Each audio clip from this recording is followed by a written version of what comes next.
and my daddy was born here, and my daddy's daddy, and I ain't no African.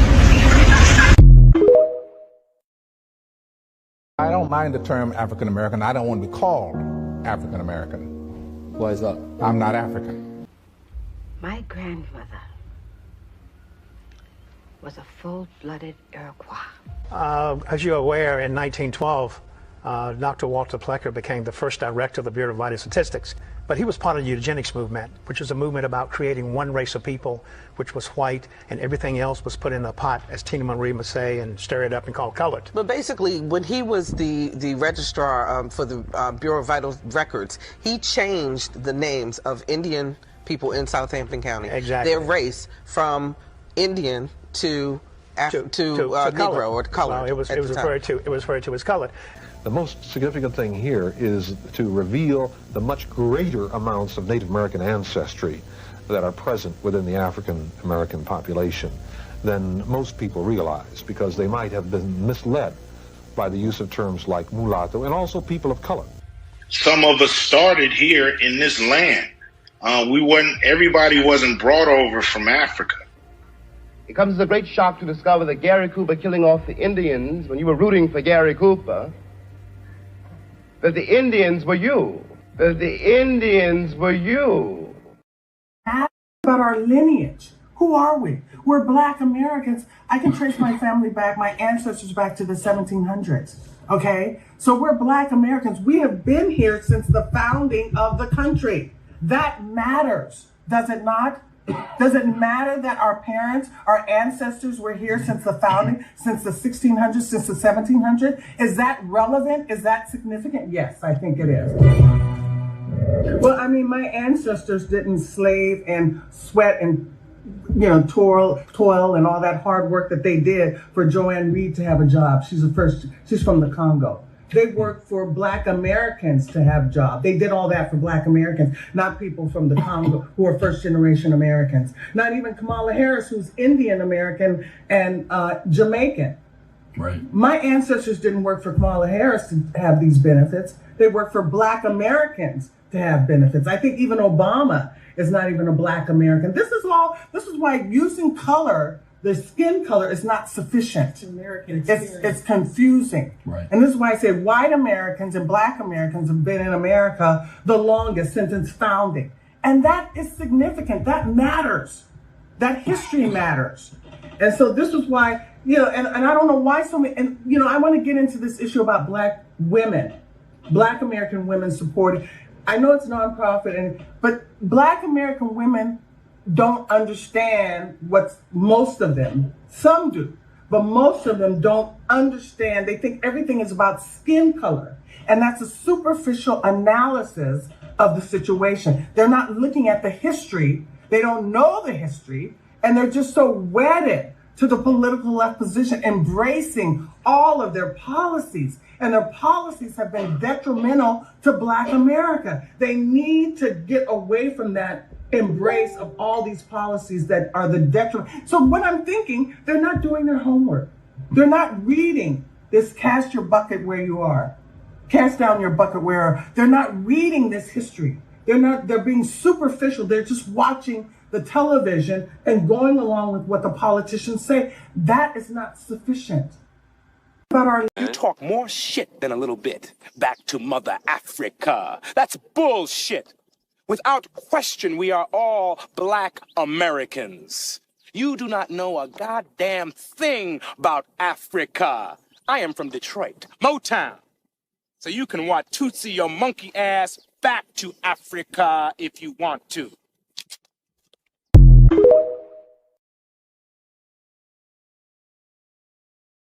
Hey y'all, how y'all doing? Come on in, get in here, get the likes up on the video. I feel nervous, but here I am. I figured if I tried out the new look, the new haircut on any crowd, it would be my educational Friday crowd. Now I cut a lot of hair off because it was damaged. However, the lady said, we starting over, and like I said, I figured I'd try it out with y'all, and and I just been playing in it, you know what I'm saying? Just playing in it, stuff like that, because I ain't really got much, But like I said, I figured I'd try it out with y'all, see what y'all think. I feel a little mature. You know what I feel? It's giving maturities, It's giving grown. Yeah. Anyways, welcome to Educational Friday. How are everybody in here doing? Y'all come on in, get the likes up on the video. Shout out to everybody. Don't forget to subscribe to the channel if you haven't already, okay? You guys, please come on in. Shout out to y'all. Now, I wanted to kind of cover a little bit more of the conversation that we were having last week. Because last week we were talking about the Black economics and how the government took that away from us. You know what I'm saying? And we discussed a whole lot last week. We watched a movie. We watched a documentary, and they talked about all the things that was happening. And we gonna watch a little bit more of it too. But they were speaking about all of those things that was happening to Black America during the time. Now, remember, I keep telling you guys, during the late 1800s and the early 1900s, a lot of how do I say? A lot of things that we see put in place today, a lot of that stuff was in full gear around that time. So you're talking about the Great Migration. That means all y'all living up in Chicago, not all y'all, but a lot of y'all, most of y'all living up in Chicago, Detroit, Philly, you know what I'm saying? New York. If it were not for the Great Migration, you'd probably be back in Alabama, Mississippi, Carolina, Georgia, Texas, Louisiana, wherever you come from, wherever your grandma from, where y'all be going to do the family reunion. If it were not for the Great Migration, you'd be back there. You wouldn't be where you are today. So you got to keep in mind these are very pivotal times for Black America, because this is around the time coming off the Great Depression, where the poors are extremely, the clears are extremely poor, but the Blacks are, for the most part, not everybody, because there are poor people everywhere, but there were Black towns that were doing very, very well. And this brought out a lot of jealousy, a lot of anger, a lot of stuff. A lot of the stories you hear when you hear people say, oh, it happened because so-and-so whistled at a woman in the elevator, and what's the other little boy's name? Emmett Till whistled at the lady at the grocery store. Y'all... And you know what's crazy? Some of our people help retell those stories, and they know that's not true. But they tell you those are the reasons, because if they hide the fact, if they tell you the truth, then they'd have to be honest with the fact that the reason why that they feel like that and act like that is because they know who you are. You don't know who you are and what you're capable of. The only thing between Black America and success is our minds. Literally, the only thing that comes between Black America, and this is probably all over the diaspora, now that I'm thinking about it. I can't speak on y'all in the diaspora because I don't be around there. I can speak on my people, but I feel like having the melanin that I have, it might be something all across the board.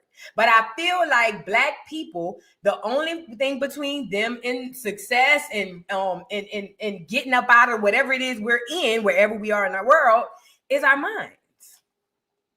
Okay? So if they told you that the reason they made the KKK was because you were doing so successful and doing so well, then you might get a bright idea that, well, wait a minute, if my great-great-granny could do that, I could do that too. And wait a minute, by the way, you took this from my great-granny. My great-granny was owed this by the state of Illinois, or by the state of Louisiana, or by the state of Georgia, or by the state of Florida, or California, whatever state you reside, baby. Oklahoma, I don't care. But you can be sitting there saying, well, wait a minute, this was taken from, so it opens up Pandora's box for them. So they'd rather just tell you that you were a slave from Africa, you knew nothing, everything you got was through slavery, music, slavery. This is what they tell you. They will tell you everything that you know and everything that you've done and accomplished in the past was due to them locking you up in chains, hanging you, unaliving you, and things of that nature. So that means your music. I hate when Black people say our music came through slavery. That's bull. But don't they try to start our history there anyway? So our music, what else? Our music.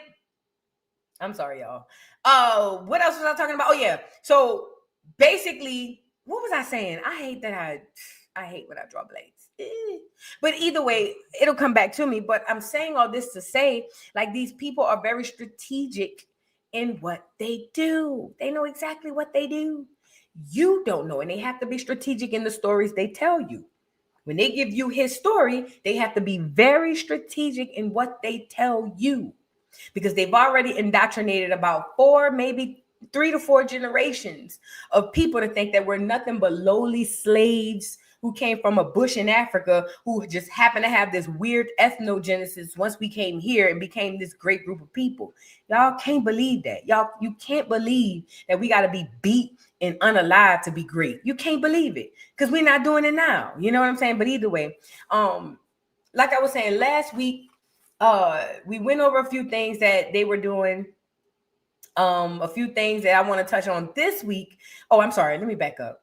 So after the Great Depression, clear people coming off Ellis Island, remember, they coming in here poor.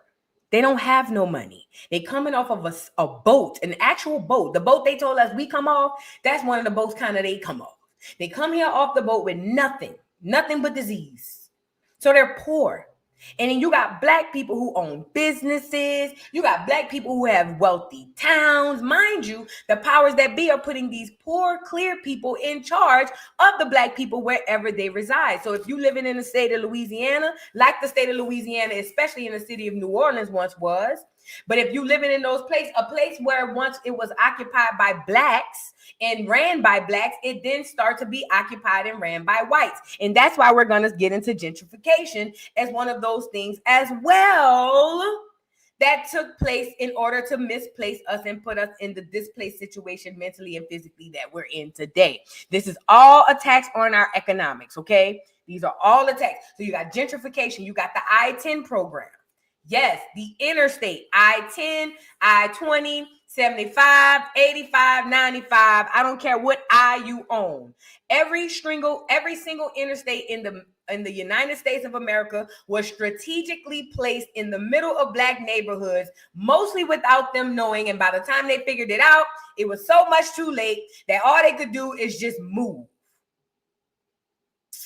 And this was done by, in part, by the black mayors, the black people that were in charge.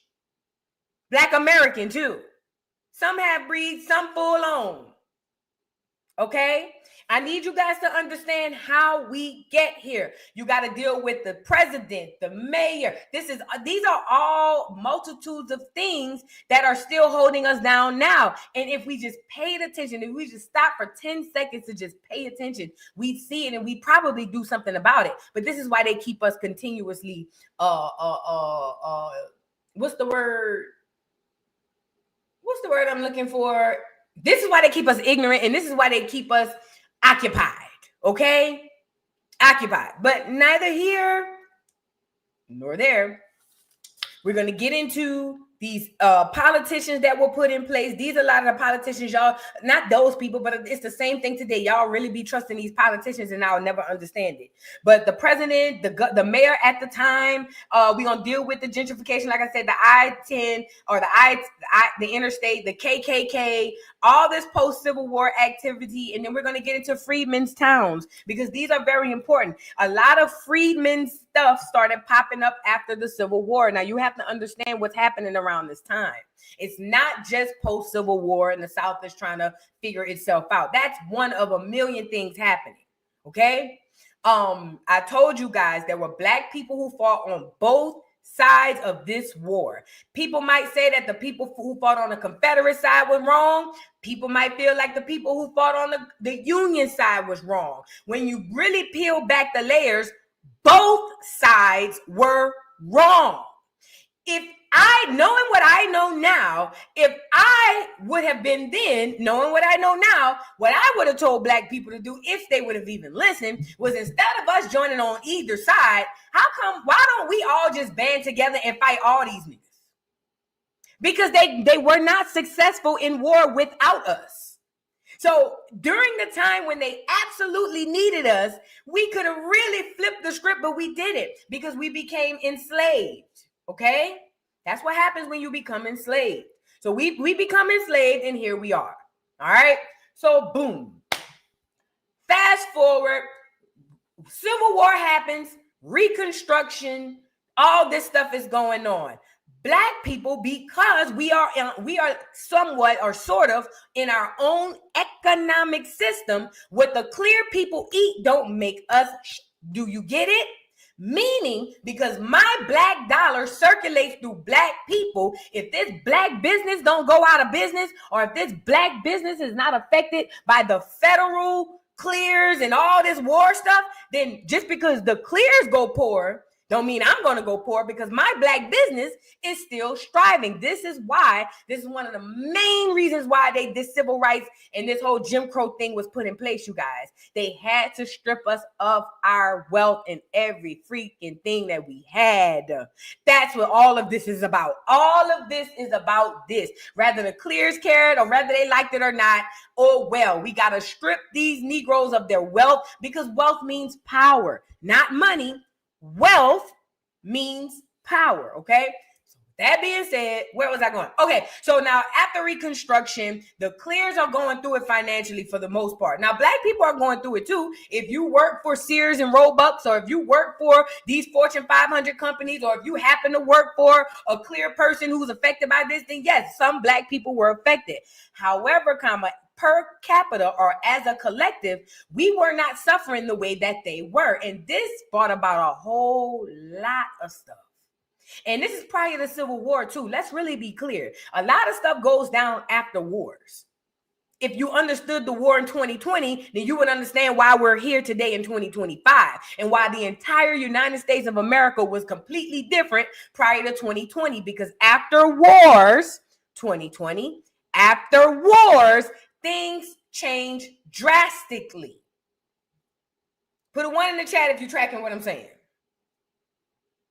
Please put a 1 in the chat if you are tracking what I'm trying to put down about the wars and things changing drastically. What do I mean by that? I'm from a place called New Orleans. I don't know nothing about NOLA.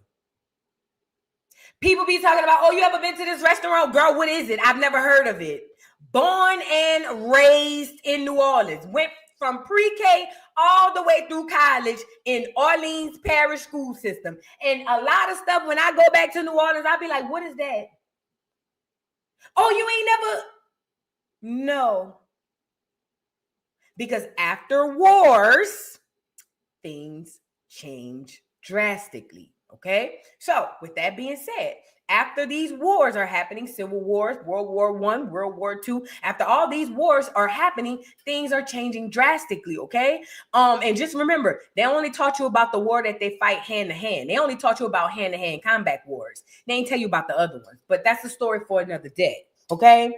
So with that being said now, because the black dollar has its own economic cycle, it's not affected, especially the way that the clear dollar is, because the clear dollar is funneled all up into this system.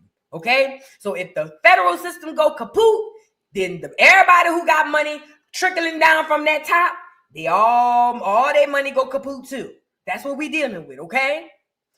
Now, this caused a lot of anger, animosity. These are clear people who are told, not mind you, wherever they coming from, 90% of these folks, more than probably that, coming off of these boats, wherever they coming from wherever they were as slaves, poor, destitute, sleeping with animals, sleeping with each other, family and friends, eating each other. They even brought that stuff over to America, eating on each other because we poor. They over there sleeping generations with each other after generation with each other. All that nasty, vile, disgusting, low-life, bottom of the barrel, gum under my shoe type of status they had from wherever they come from. But when they got here, they were told, you are going to have a different status. Now, your status is going to be white. And we're going to say that since you have a status called white, we put you in charge, or you can have dominion over any and everybody we classify as black. So put yourself in the mind of these clears getting off of Ellis Island. I come from poor, destitute countries. I ain't never know nothing. I ain't never had nothing. And when I get here, these Negroes is doing well. They eating good. They looking good. They opening businesses. They got their own schools, their own hospitals. They successful in certain rights. America, I thought you told me that I'm white and I'm supposed to be better than them. What is this? So then what America did was take those poor whites that who they don't think is on their level, but they took those poor whites who they done told is better than us, and they put them in charge of us. They're in charge of your police stations. They are in charge of they were your slave catchers. They were your people who were doing all of your political, all of these people are strategically placed in these positions to slowly but surely take the wealth and everything we have from us, because we got to get this from out these niggas. Okay? That's literally what this is, okay? Please, it sounded and it felt more complicated, but the more I start peeling back the layers, none of this is really complicated. It's just so much happening at one time that you think it's complicated, but it's really not. It's really, really not. And I'm not even touching the surface of what I've discovered, but I'm giving you guys some of the stuff, and we'll continue as we go. So now, where was I? Okay, so that's what they were doing. So you got the KKK, Great Migration, all this stuff is happening. Black people are moving like crazy all over America, but they're strategically moving these people. And when they're moving these people, they're moving them from their wealth, their home, their land, their businesses, if they don't unalive them first, okay? That's how a lot of people that went up to Philly, Chicago. Now, I don't know about Chicago, but I want to say Chicago, don't quote me. But a lot of people for sure that went up to Philly and Detroit lost money on top of money through scams. What the clear people were doing up there, doing the quote unquote Great Migration, what they were doing was they say, okay, give me your deed for your properties. Oh my God, they're going to kill you. It's the Klan down there. You're scared. Come here. We'll give you refuge and we'll hold on to the deed of your property and give you free rent. And then you thinking, okay, I'm just sitting here for X amount of time, or I'm just paying this small amount of money for X amount of time, and woo. Then by the time you know it, you don't own nothing because they're taking everything from you. I'm telling you, it's so much happening. You have no idea. Okay. Yes, Race Woods. Exactly. Kind of like on Sinners when they paid the Klan and the Klan came back to kill them the next day. Exactly. And if y'all just start paying attention to these movies and these books and the stuff that we've been new, if y'all go back and rewatch knowing what you know, I swear to God, it's like opening new boxes. So I want to go, let's start with here because I want to get into a little bit of Tulsa. And I'm only focusing on Tulsa, even though Tulsa isn't the only town. Tulsa is the most popular through Black American history, if that's what you want to call it. But Tulsa is not the end all be all as it pertains to all the stuff that was going on during that time. And matter of fact, before we get into Tulsa, let's go into some of the stuff that was happening. And I kind of touched on it a little bit last week, but I want to kind of touch on it just a little bit again. You guys get the likes up on the video so that people can know we around here. Josen, shout out to everybody in the building, and thank y'all so much for chilling out with me. You know what I'm saying? Y'all ain't had this to do. Let me open these links. I should already had them open. My bad. All right. Yeah. Then we got this one too. All right. So now let's go into what was going on after the Civil War. I think let's start there. For this conversation, we'll start into what were Black people doing? Where were they? What was happening after the Civil War?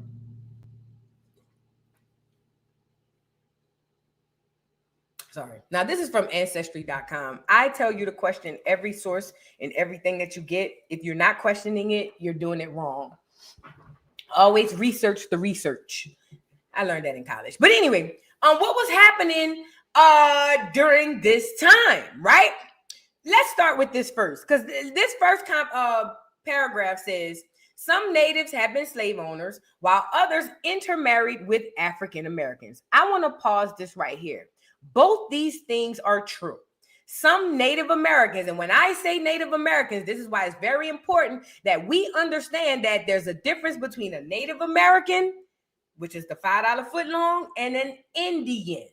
So when they say Native Americans own slaves, you got to be very careful, because this is what the research and the data will do to you. They'll say Native Americans own slaves, but they won't clarify that Native American could refer to a black Indian or a $5 footlong. You got to be able to know what was happening and go to cross-reference other researchers to see what they mean when they say Native Americans own slaves and the other ones intermarried. This is true. The $5 footlongs, yes, some of them own slaves. There were tribes of $5 footlongs who owned slaves. There were black Indians who owned slaves. But when you hear slave, don't automatically think everybody is suffering like Kunta Kinte. See, that's the biggest problem too. When you hear slave, everybody automatically think Roots, Kunta Kinte. While that was the average experience for a lot of slaves, that wasn't the way around for everybody. Okay, now, so where was I going? So now we get to these slaves, the Native Americans, yes, $5 footlongs, and yes, black Indians own slaves. Now, could these people be slaves in real life, or are these people family members? Are these people they want to buy and make and get them out of slavery? Who knows? There's so many circumstances. The nuance of the circumstances surrounding why a black Indian would own a slave in the South needs to be talked. And as a matter of fact, I need to discuss that singularly because that needs to be discussed. Because I hate when I'm talking to people and you tell them that you have Indian or any type of indigenous heritage in your tribe or in your chart or your DNA or your lineage. They'll go, so you trying to say that you a Native American, y'all owned it, y'all own slaves. It's so much more nuanced than that. So much more. But anyway, so you got Native Americans and they're marrying into these black people. They're calling us African Americans, but let's be honest, we are the indigenous people, copper color melanated people. The reason why these Native American men, listen, y'all got to understand when y'all reading stuff why it says what it says. A large number of Native American men married black American women. It's not because they fell in love with these women. It's not because they were the most gorgeous. It's not because these women were everything they'd ever wanted. It was solely because if I marry her and I'm the husband in the relationship, her land becomes mine. So meaning if I'm a widow, right? Or let's say I inherit land from my parents or, anything like that, and I'm a widow, or let's just say I'm single. It's a lot of things as a woman during this time that I can't do. As a matter of fact, most things I can't do. Matter of fact, they won't even acknowledge me for real, for the most part, because being a woman in certain situations was way worse than being black. So what did I need in order to be able to be treated fairly? I needed a man, a husband. So a lot of these $5 footlongs were going in. This is another way they were siphoning the wealth out of Black America. Listen, a lot of the Native Americans were going in and marrying these Black American women. Because once they marry them, they will now own the land. Okay? So this is another way land was taken from you. Yeah, and you're right, Birchwood. They still kind of doing it today with the Kardashians. Yeah. Why do you think Kim Kardashian went behind not Ricky Williams? What was that boy name? Reggie Bush and Kanye West. Why do you think Khloe Kardashian dated the men in the NBA that she dated? Why do you think Evelyn Lozada dated all the men that she made it? It's what it is. This is how it goes. I told you guys, there's nothing new under the sun. Everything you did has already been done. So yes, the Native American / $5 footlongs, that's these Mongolians you see around here. You see a lot of them married into Black American families, not for love, not because that's my soulmate, simply because that bitch own land and I need that. I got to get that. So those are the truths that I wanted to explain about that. Now, fast forward, it goes on to say Native Americans sometimes joined all Black communities for mutual support and protection against whites. Now, this is somewhat true and somewhat false. Yeah, they joined all Black communities for protection and support. but it wasn't reciprocated. Never in history have any $5 footlong / Native American stood up for a Black American anywhere. If they have, I don't recall. And I mean by collective. I've never seen a Native American stand up or support or do anything for a Black American. It brings me to mind the bull crap story they tell us about the Indians in New Orleans. Oh, so the Black people in New Orleans started dressing like the Indians or the Native Americans to pay homage for helping hide them out from slavery. I've never seen a Native American in New Orleans in my entire freaking life. So somebody's lying. Okay? So you got to be taking the context when you're reading this, what's going on. So yes, a lot of $5 footlongs joined these all Black communities because y'all know how Black people is. We open the door for everybody. Come on in. Yeah, girl, you can come to the cookout. Come, oh, he know how to rap. Come on in. Like ducks. And we continue to get used to this day in 2025 like ducks because we have not caught on yet. After the American Civil War, freed slaves established their own towns across the South and West. In the late 1800s, Creek Indian and African-American Abigail Burnett McCormick began posting advertisements inviting African-Americans to live on her 160-acre plot in Boley, Oklahoma. By 1910, what was once a humble farming community had transformed into a vibrant town of 4,000 African Americans supporting countless businesses, banks, a newspaper, a school, and a college. Now pause. I told you guys we were economically independent. Prior to Jim Crow, prior to the 60s, with Mike and them, he was the final straw. Mike was the checkmate for Black America economics. That's why he went on the Poor People's Campaign, if you ask me. But look at all the things that we were doing. I'm going to read it to you one more time. It says in the late 1800s, Creek Indians and African-American Abigail Burnett McCormick began posting advertisements inviting African-Americans to live on her 160-acre plot in Boley, Oklahoma. And let's be clear, this Creek Indian is probably a Black man. It says by 1910, what was once humble farming community had transformed into a vibrant town of 4,000 African-American supporting businesses, banks, and a newspaper, school, and a college. So that tells you, now this is in Boley, Oklahoma. This ain't Tulsa. This ain't New Orleans. This ain't Miami. This ain't none of these other places. And these folks got their own schools, their own banks. We had our own hospitals. We had it all. Our feelings got us in trouble. You know what our feelings came and told us? We should be wanting to sit together at a lunch counter with clear people. That's how you feel. Our feelings. I keep telling y'all, please get out of your mind. The longer you stay in your mind, the losser you're going to be. Because had we not been in our feelings, meaning I want to be able to go to a movie theater with the clear people. Why? Had we got out of our feelings, we wouldn't be here. But our feelings keeps us there. And that's what I keep telling y'all.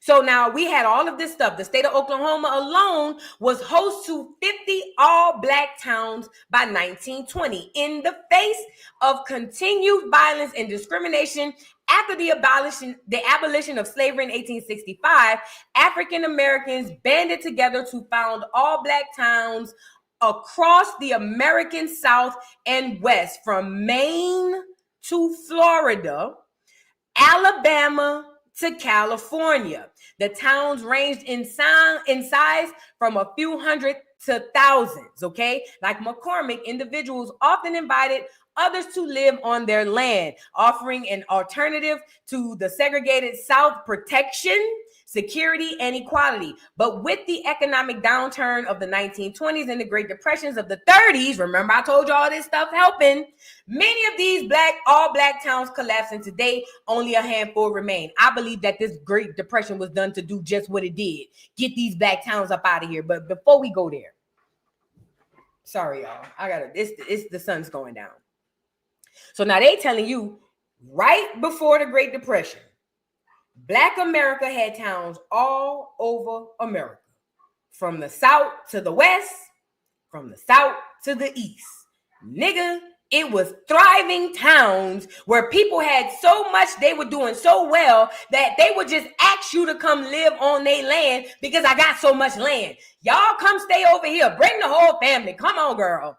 I got 160 acres. What am I going to do with this? Why don't we start a whole town? Put out in the newspaper, put out in the bulletins, tell them come move over here. And Black people were doing it. We were packing our stuff, putting them babies on our backs, and we were going, move, and thriving in these thriving towns. This is what you call Black economics. This is what's going on. They don't teach us this in school. In school, I was taught we went from slavery to Jim Crow to New Age slavery. They're not teaching us none of this in school. And I took college history. All the way through college, I took history. Okay?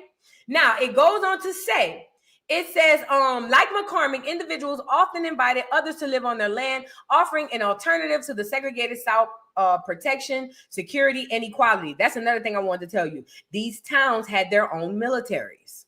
Not as structured some as the others, but these towns had their own militaries, meaning you're not just about to come ride back here with that bull. The KKK, the Clears, the government, all them folks knew that. They were very, very strategic in how they dealt with them Negroes in them towns. They didn't. That's why a lot of the things that happened were sneak attacks. This whole Tulsa thing happened overnight. Okay? They had to do sneak attacks because you wasn't just coming around here with that bull. Okay? And they had to have army and military backing. Now, in comes the spies. In comes the government agents, or what I believe to be the government agents. And it's every single one of these Negroes they done taught you about in school. Let me tell y'all something. Anytime the American school system tells you you should like somebody, you should automatically go dive deep into who these people is. Because it seems to me, and this could be a coincidence. Y'all know how I feel about coincidence, but this could be a coincidence. It seems to me that as soon as one of these folks come around these towns, things start to just like go downhill. It was Mount Bayou that went downhill after Frederick Douglass got his little nappy head ass up out of there. W.E.B. Du Bois had just left so many positions and places right before or right after, everything goes to shiznai. Mind you, this is the National Advancement for the Association of Colored People, meaning everybody except niggas. They're giving us and selling us the idea that they're here for us, but they really not. Because whenever Black people, especially grassroots, tried to get together and fix some stuff, what happened? The NAACP will come in and tell us, shh, don't you go over there messing with Massa. Don't be no fool, girl. Massa, you're going to get us all killed. And they would do little janky stuff like get certain people out of jail and then plaster it in the newspapers and all over the TV. Like, look at the NAACP helping niggas. Whole time, they ain't never helped no niggas. A lot of that stuff was staged, okay? Now, again, these are all coincidences and these are all my conspiracy theories. But you know how I feel about coincidences and conspiracy theories. So take that information and do with it as you please. And we're going to get more into these guys in just a second. Again, I'm not saying that they did it. I'm just saying it's a lot of questions. Professional organizations like the National Negro Business League were made possible by the emergence of all Black towns, which created markets to support African-American entrepreneurs.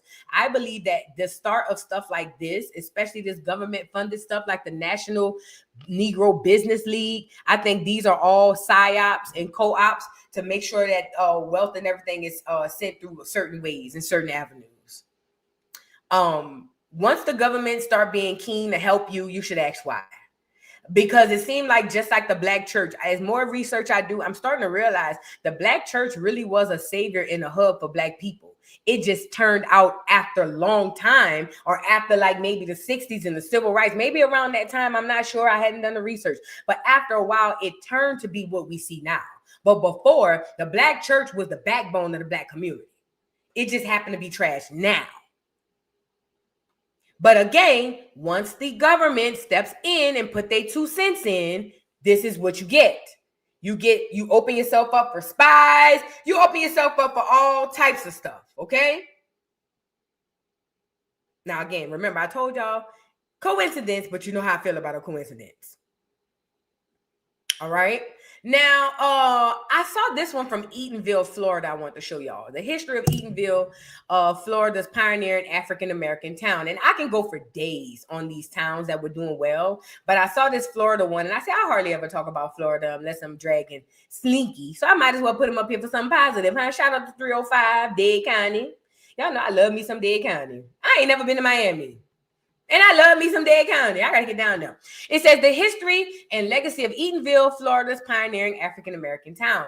It says by James Paget, a graduate student in the history department, concentration in agriculture, environment, and geography, the University of Central Florida. We don't need to read all that. Let me scroll down. Eatonville, Florida is the oldest black incorporated municipality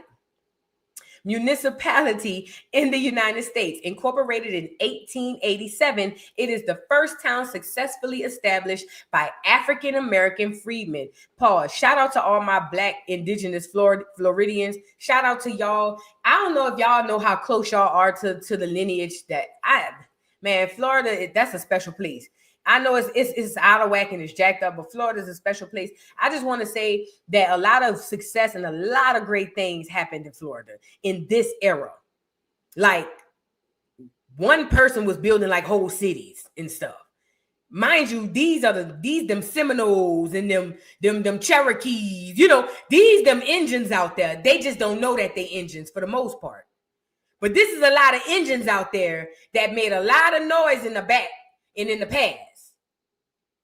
So when I saw Eatonville, Florida, I was like, man, let me put this up here and talk about it, because it's very important that we not only talk about how successful we were back then, but talk about how we can get that success back. Again, the only thing stopping us is our brains. Now, moving on, it says the founding of this town stands as an enormous achievement for once enslaved black men and women throughout the United States. Having to live life being considered inferior to the white majority, African Americans finally found some autonomy and freedom for themselves in Eatonville. All right. Eatonville has immensely strong literary roots. Zora Neale Hurston, I guess she was born around there. You know how we feel about Zora, child. It says she lived in Eatonville as a child. Okay, gotcha. Who cares about the influence? It says, where was I going? President Eatonville is a meld of modern society and old Florida. Geographically speaking, the town's limits are bordered to the north and east of the Maitland and to the south by Winter Park, but mostly white in population. This is gentrification. We're about to get into that next.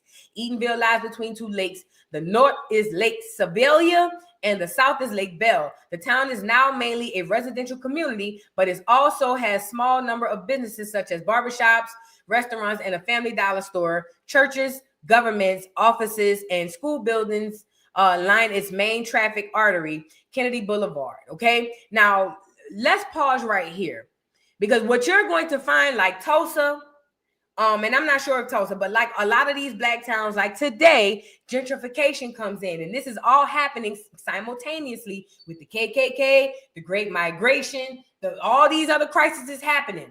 Now, what's happening is they need to run the black people away so that they can move the white people in.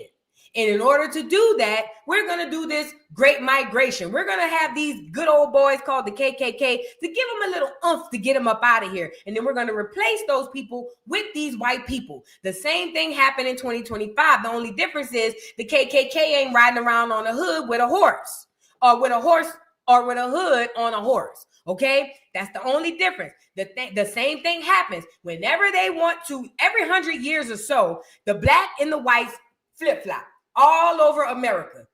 Do your history, do your research. I swear to God, almost every 50 to 100 years, between 50 and 100 years, in every major cities, the black people move in, the white people move out.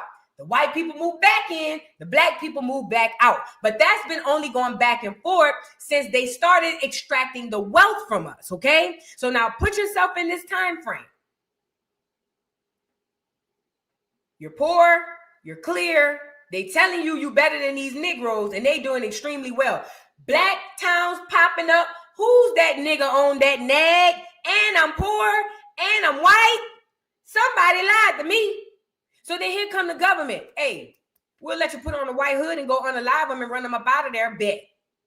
And this is where a lot of your Irish KKK members and leaders, a lot of your politicians, police, prison system, all of these people are put in place. They're continuously, even to this day, extracting wealth. Okay? Now, so black towns are popping up everywhere. Black America, as a collective, not everybody, is doing all right. It's doing all right. We not as bad off. Now, I want to move into the Tulsa situation. No, back up. Let me get to this gentrification history right quick.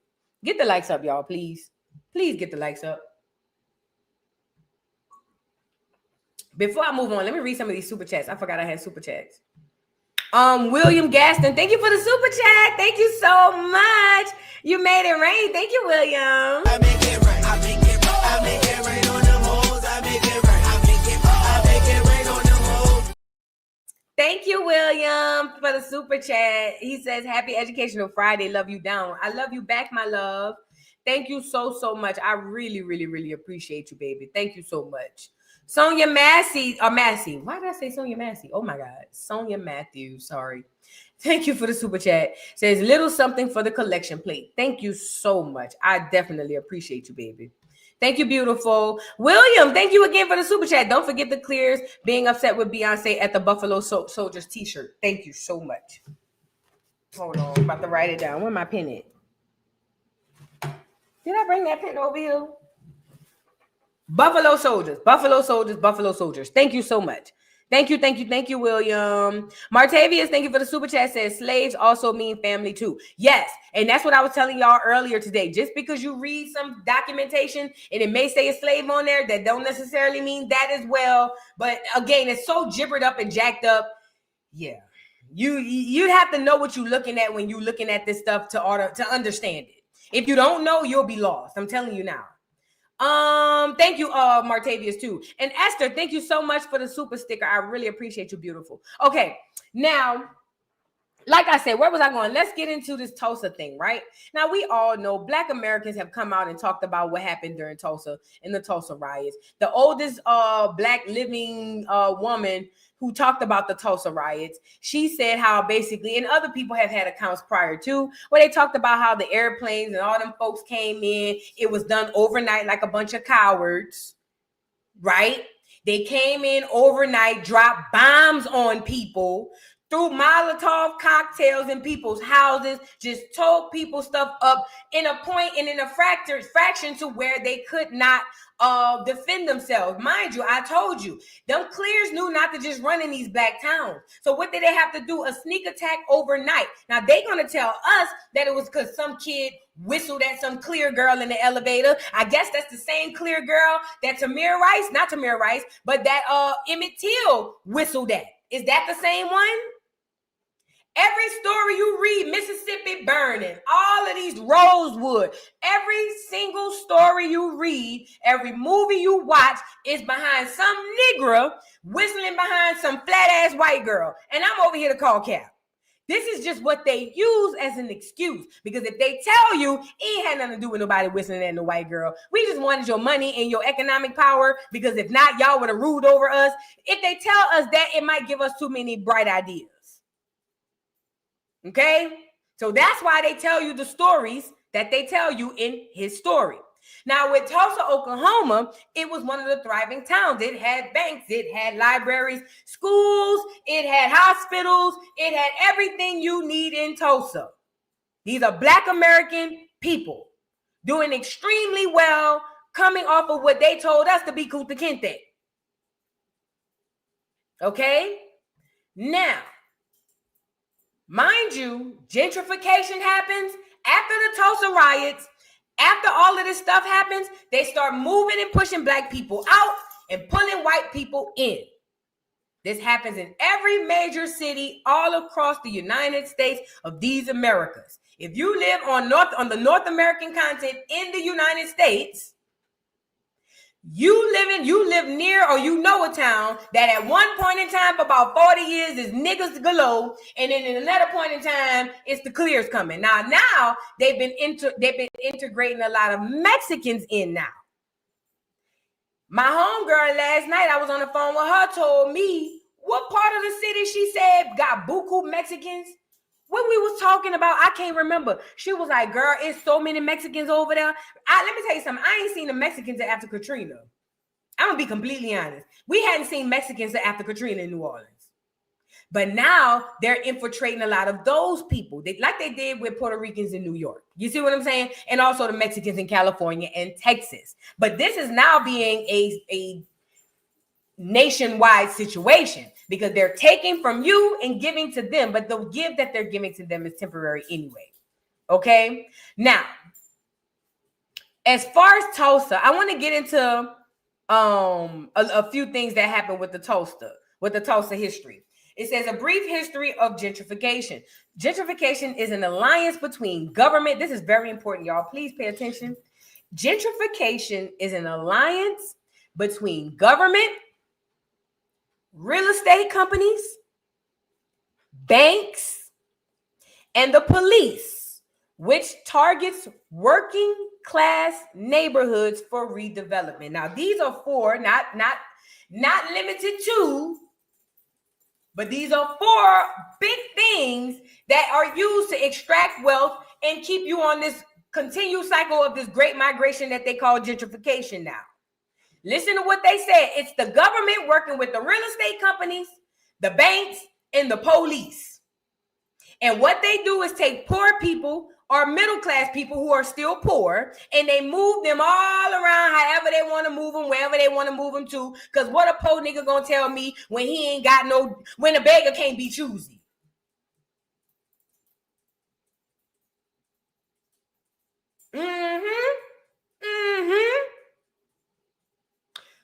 What you gonna tell me if I take care of you? You don't get to tell me nothing. So if I come to you today and say, pack your we move into another house, guess what you gonna have to do? Pack your And they take the poorest of the black community and they do this to these people. It's a new great migration every so often. They just moving them from here to here, here to here, here to here. Okay, take them from right here, put the whites right there. Now put them over here. Oh, they messed that one up. Cool. Hey, real estate company, come in. You come in, and the real estate company work with the banks. We can take this, revamp it, put up a Publix, put more clears here, and we can make money. And it's just an ongoing cycle. And the police are there in case you get out of line. So please don't forget what gentrification is. Never forget it. It is a alliance between government, real estate, banks, and police, okay? The end result is that working people are pushed out of places they once called home, priced out of their homes, and replaced by wealthier tenants. Now, this is another way they are able to extract our wealth. See, this is one thing Black Americans don't understand. And to this day, we having trouble with this. And I want to help us out if I can do it in layman terms. See, what happens is, and I watched this in Atlanta, when they were gentrifying Atlanta, I want to say maybe a few years after Katrina, I started noticing they were taking blighted, tore down, busted up houses and offering these people $100,000. Now, the person who owned the house probably got it willed from the mama or the grandmother who probably paid $5,000 for it in 1955, and they see $100,000, and they looking at this raggedy house that they can't afford no way, and they can't afford to put money back in, and they thinking, shoot, I could take this $100,000. I need that. I can go buy me and my churn a better house. That's what the average American mind thinks. And if you're an average American using the average American brain, that makes all the sense in the world. But this is where you've just had your wealth extracted. And I am no financial major. I don't know nothing about financial literacy, girl. I just know common sense and how to count my money. So please do not take nothing I'm giving you as advice. I just know common sense. So now you're thinking, more money than I've ever had before in my life, right? I've never had $100,000 in my account. These folks about to give me $100,000. And I'm in a house that's already tore down. I haven't been able to take care of it. My kids need more room. I'm going to take this money. Now, this is where the problem comes in and how you just lost your economic wealth. Because, yes, you are winning in the very, very short term. And this is why. You will be able to go get a newer house. Yes, you will. You will be able to put down on a better house in a better neighborhood. But you also will sign up for 30 more years of payments. Because $100,000 ain't going to buy you no house. Okay? So now, coming from the house that was tore down, busted, and disgusted, that you didn't like, you didn't owe nobody nothing. Or at least you didn't owe no mortgage company nothing, real estate. But now that you've taken $100,000 that these companies done called you and said, girl, we'll buy your house. We don't care what it look like. I don't care if a tree fell down in the middle of it. You wonder why they call you like that? So once you take that $100,000, you go right back to the same people who gave you the $100,000. You give them the $100,000, and then they put you back in debt for another $200,000.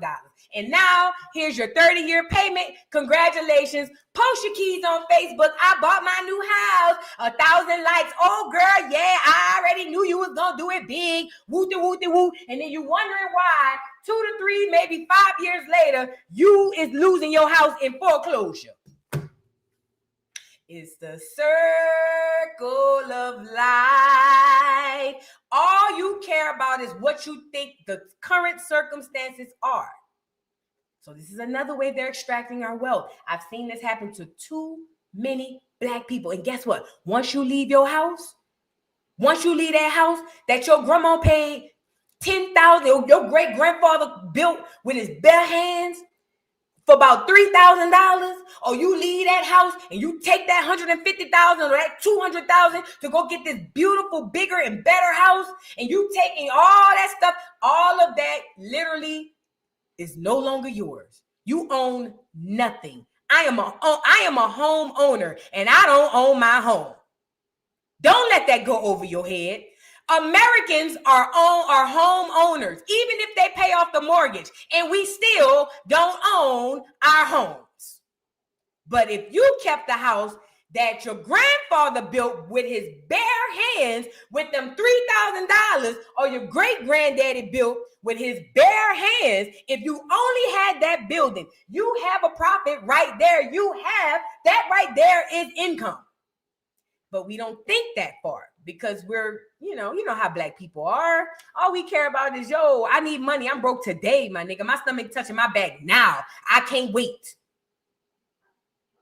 So yeah, basically, YD, thank you so much. YD Online said that you signed up to be another 30-year slave, okay? Even though you're slaving everything else around you. So this is what happens during these gentrification situations.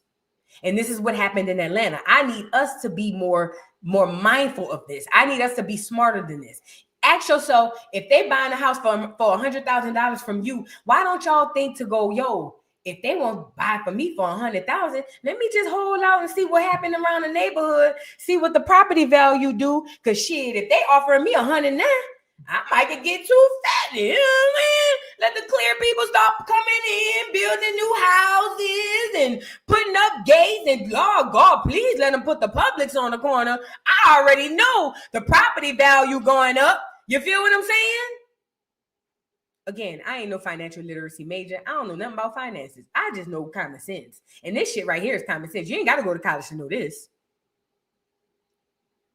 This is another reason, another way that they extract our wealth, okay? Now, it says some degree of gentrification. No, I'm sorry. It can also involve people being pushed out in other ways, such as through eviction, harassment, or abuse by the police. Some degree of gentrification is inherent in our economic system. Real estate investors speculate on areas by buying up property where they think property values will rise. Now, if you are a real estate investor and you looking to invest in real estate that should be, or you want to be on the rise, where are you going to go? To the worst places. Where are the worst places? Where the poor niggas live. This is why New Orleans or a place like New Orleans could be predominantly black, a chocolate city almost, damn near, if not absolutely was. And then it go from that to being mixed to now we seeing Mexicans and clears. I seen an African down there. I said, what the hell, an African? You know what I mean? I ain't never seen no African down there. I saw an African down there. I was scared. But what happens is we get in these positions and we don't, I'm sorry. So what happens is these people are working together to move these poor folks around, right? And when he goes and they just, I'm sorry, some degree of no, it can also involve people being pushed out of the ways. Yeah. Eviction, harassment, abuse by the police, some degree of gentrification is inherent in our economic system. Real estate, real estate investors, that's where I was. So what they do is go to the poor neighborhoods, the blighted neighborhoods, the bad neighborhoods, and they move all these poor people out. When you depend on the government, you got to do what the government says. So they move all them poor niggas out, and then the white folks move in. A way to combat that, you don't belong to the government. You don't depend 100% on the government. Okay, but when you do, you're subjected to that. Real estate investors speculate on areas by buying a property where they think the property value will rise. And when enough investors jump into the fray, they create a self-fulfilling prophecy, accelerating already rising prices, regardless of the exact process in a given area. Gentrification changes the character of a neighborhood. An important underlying factor of the dramatic increase in gentrification in U.S. cities over recent years is the outsourcing of industrial production abroad in search for higher profits. When industries are exported abroad, or when industries are exported abroad, factories and other industrial workplaces in the U.S. end up downsizing their workforce or closing entirely. This leaves many people without jobs, and then many factories and warehouses are left to rot for years, leaving big industries or industrials ideals areas idle. So this is what they say, because y'all wonder how typically when gentrification about to pop up, you notice the businesses leave first. Now, according to this, they saying that the businesses are going through these economic hardships and because of the downsizing and the workforce. That's bull. They told you at the beginning who all in on it: the bank, the government, the real estate agent, and the police. They just told you who all in on it. They literally just told you who all in on it: the bank, the government, the real estate companies, and the police. You really think that these businesses are only solely leaving because of these industries? Stop the cap. They outsource their work so that these businesses plummet. They stop hiring. This is what happens. This is what happened in Detroit with Motown, all of this stuff. Remember, we were big manufacturing in America? It's simple as this. What happens is these companies outsource their work, outsource their products, and they don't have to hire people inside where they live or where the company resides. Once that happens, people start losing jobs. So at one point in time, everybody in their mo worked at somebody get that goddamn factory. Everybody in their mammy worked at somebody's factory. But if the factory decides one day, I'm going to stop hiring and start letting go some of these Americans and start outsourcing some cheap Mexicans or some cheap Chinese, then I stop hiring these people. What happens to the people when they lose their job? They lose their house. They lose their car. Then they go poor. Then where do they got to go back to? The government. But the government is already in bed with the real estate agencies. And you bet not get out of pocket when we flinging you around how we want you to fling you around, because then we gonna call our people the police. We don't even realize that we still in a great migration. We don't even realize that gentrification is another word for migration. We still haven't caught on to that part. It goes on to say, an important underlying factor of the dramatic increase in gentrification in U.S. cities over recent years is the outsourcing of industrial production abroad in search of higher profits. When industries are exported abroad, factories and other industrial workplaces in the U.S. end up downsizing their workplace. Basically, girl, if I can make more money hiring these folks out of here, I'd rather do that. Did I just close that window? I did. Sorry, y'all. I closed the window, my bad. I reopened it. So that basically, and again, all of this, the Civil War, slavery, gentrification, civil rights, Jim Crow, wars, all of this is about money. All of this is about money. All of this has always been about money, okay? Where was I? Hold on. I want to read this one last part. It says, the deindustrialization has laid the groundwork for gentrification as banks and developers seek to redevelop former industrial areas and bring higher paying tenants into working class neighborhoods. This has been an uneven process, and a lot of domestic industrial production has been relocated inside the U.S. Let me go down the other way. It says, this is another technique that capitalists use, moving production out of areas with strong histories of union organizing, looking to capitalize on rural populations who lack a history of labor organizing or organization. In deindustrialized cities, this allows banks and real estate corporations to make windfall profits through property speculation on formerly industrial areas and working class neighborhoods. This process is happening at a full tilt in the U.S. today, but earlier efforts, including some that precede the modern use of the word gentrification, dramatically alter major cities and set the stage for what's going on today. So this is what's happening, girl.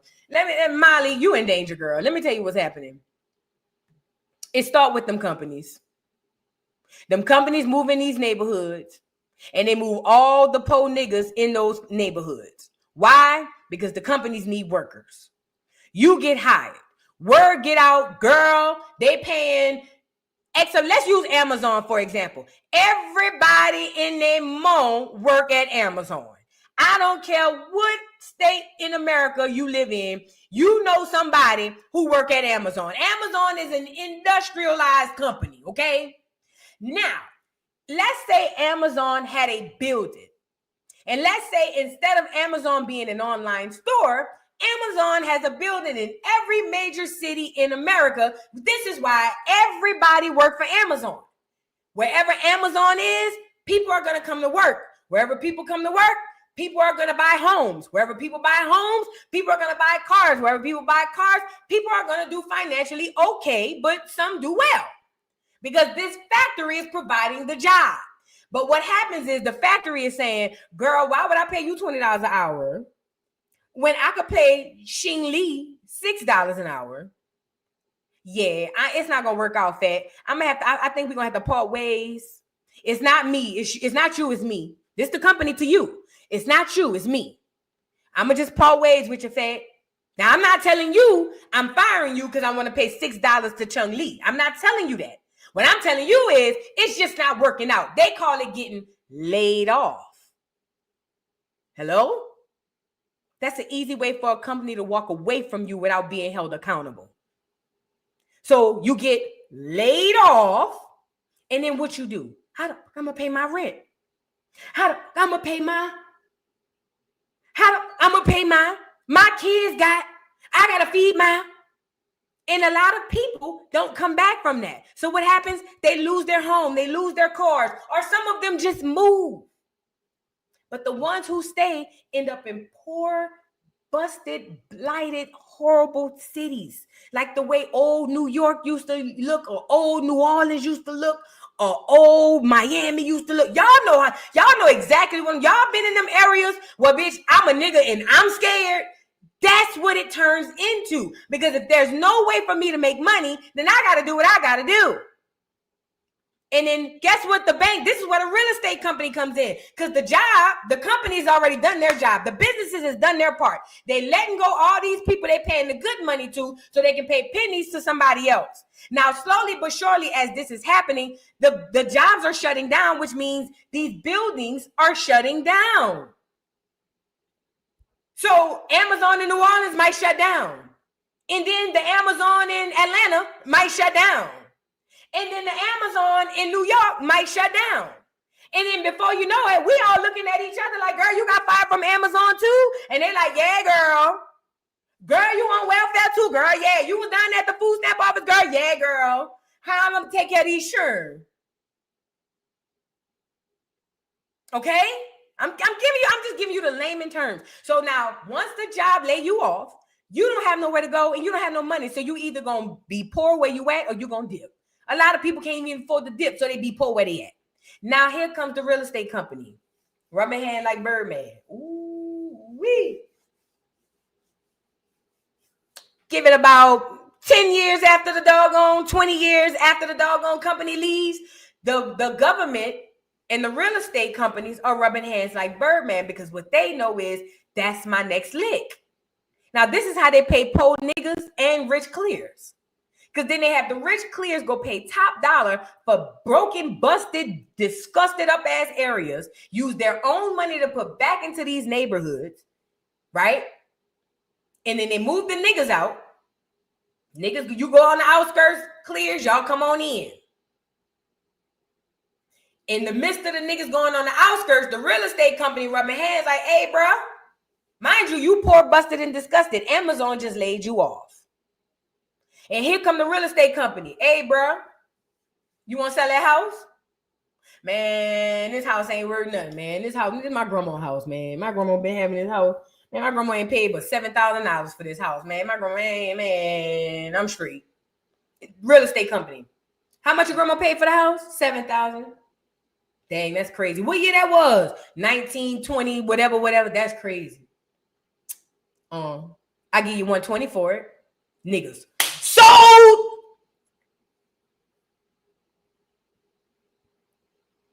This is how gentrification happens. And for the ones who don't have no house to sell, the government say, get your ugly ass up and go over there. Real talk. For the ones who too poor to have anything, the government come and say, get your ugly ass up and go over there. And look at niggas. Okay, all right.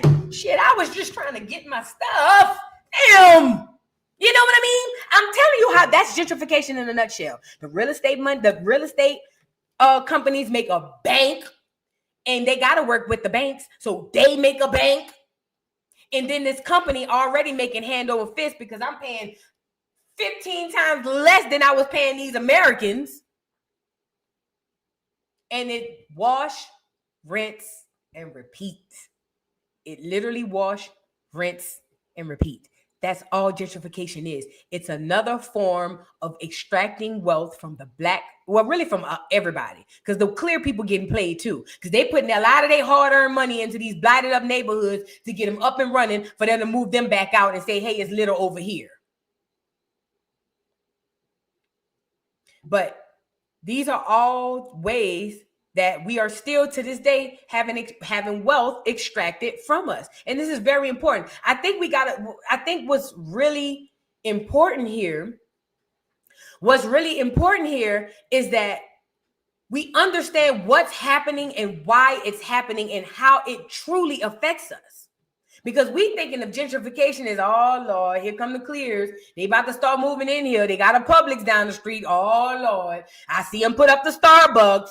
Oh, Lord, they building up by the interstate. We looking at it like that. We're not looking at it for what it really is. We're not looking at it for what it really is. And it's another way that these people keep reclassifying, relocating, and just playing with us. Because we still using the term black, not realizing every time we say black, it literally erases more of our history and who we are. That's what gentrification is. But that's happening, mind you, after the Great Migration. Once they realized that people saw what they were doing and was like, hey, America, you messed up for that, man. You wrong. Then America said, all right, my bad. I'm sorry. We're not going to do that anymore. And Americans were like, okay, good, America. Thank you. Then America said, drop that gentrification on them niggas. Yeah. Rename it. That's all they did was rename it. And the difference is now you ain't got to worry about going to sleep in the KKK, throwing a Molotov cocktail through your window. They just knock on your door and put a letter up there and say, bitch, you got 30 days. You get it? That's literally what gentrification is, okay? And it's all them working collectively together. Now, I want to get into the interstate. We talked about Great Migration. We touched a little bit on the KKK, but that's kind of understood until we want to talk deeper, right? Gentrification, Great Migration, Now I want to get into the interstate. Now I did a whole video on my channel about the interstate and the interstate highway system and how it was strategically placed in certain areas to get in front of black areas. I am so sorry, y'all. I am so sorry. So what happened was it Eisenhower? Yeah, the president, Eisenhower, he comes in. Now, this is in the 1930s. This is prime time in the middle of all of this stuff happening. You got gentrification. Now, I'm sorry, we got the Great Migration still popping. Listen, right now in the 1930s, the Great Migration is popping. The KKK is alive and well. We got the the Great Depression. We also got Reconstruction. We got post-Civil War. All of this is happening. Now let's get into the interstate program. Now, prior to, you didn't have an interstate that'll take you from California to New York. Before, you had to drive on roads. Well, Eisenhower thought that it would be nice to have a more convenient way of travel if we put these interstates up. And at the surface, most people say, well, that makes sense, and I'm glad he did it. But when you understand what he did, you understood why he did what he did, and it had nothing to do with our convenience. It had absolutely nothing to do with our convenience. As a matter of fact, our convenience is the last thing these interstates have to do with anything. Okay? So here comes Eisenhower with the interstate system, right? Today's interstate highway system, first envisioned in the 1930s, then acted 2 decades later after Eisenhower put his considerable prestige behind it, and now observing its 50th anniversary, had a tremendous impact on the country. It says, while created in part to help defend the nation in the event of emergency, the interstates with limited access and many lanes have also spurred and speeded the development of commerce throughout the country and abroad. Now, the commerce, I believe, because money talking bullcrap walk. The commerce, I believe, meaning your truck drivers, the reason why they can get from California to wherever they got to go because they got the interstate, that I believe because it's about money. But all that other stuff, cap. It goes on to say, while created in part to help, I said that part. It goes on to say, trucks move quickly from one region to another, transporting everything from durable goods and mail to fresh produce and the latest fashions. And they have increased the mobility of all Americans, allowing them to move out of the cities and establish homes in a growing suburbia, even farther from their workplaces, and to travel quickly from one region to another for vacation and business. Now, this is how they're selling it to us. Oh yeah, it's just for, if you need to travel or if you need goods shipped in and out, the interstate system is going to be great. And like they do today, if it looks good and it feels good in the moment, we're like, yeah, that makes sense. Bet I want that. Yeah, I do. I would like to be able to get to work in 30 minutes versus an hour. It makes sense. But then you realize you got played. The reason why they're selling you this is not to get you to work earlier, dummy. They selling you this because they're trying to take something away from you. And that's exactly what the interstate system did. Okay?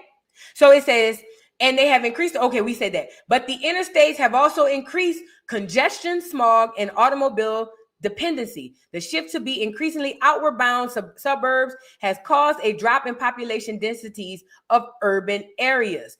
And the ease of long distance travel on high speed, limited access highways has contributed to the decline of mass transit, such as rails and buses. Now, this is a big one too. It says right here, the shift to be increasingly outward bound suburbs, has caused a drop in population densities of urban areas. So basically, what they're saying here is that if they have an interstate, you may not have a bunch of niggas in one spot. These niggas might start moving around. So instead of having a million niggas all in Dade County, if you put these interstates up, these niggas are gonna start moving out. So you might get one to go to Tallahassee. You might get one to go up to, you know what I'm saying, to wherever, other parts of Florida. Now remember, this is what they're selling to us. That ain't what it really is about, though. During the decades of its construction, the interstate highway system was the largest public works project in American history, pumping billions into the nation's economy all over the country.